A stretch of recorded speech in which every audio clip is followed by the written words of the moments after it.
దేవుడు సృష్టించిన మొదటి మనుషులు ఆదాము హవ్వలకి 2 కుమారులు పుట్టారు. వారు కయీను, హేబేలు. కయీను పెద్ద కుమారుడు, రైతు, పంటలు పండించేవాడు. హేబేలు చిన్న కుమారుడు, గొర్రెల కాపరి. ఒకరోజు ఇద్దరూ దేవునికి అర్పణలు తీసుకువచ్చారు. హేబేలు తన గొర్రెలలో క్రొవ్విన వాటిని అర్పించాడు.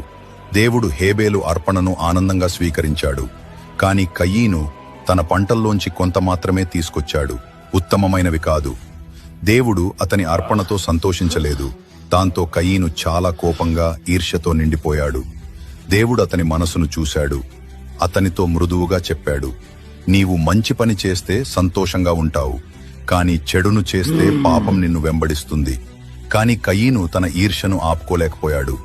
ఒకరోజు పొలంలో ఉన్నప్పుడు అతని కోపం అదుపు తప్పింది. హేబేలుపై పడి అతనిని చంపేశాడు. దేవుడు కయీనుని అడిగాడు, నీ తమ్ముడు హేబేలు ఎక్కడా? కయీను అన్నాడు, నాకు తెలియదు. నేను ఎప్పుడు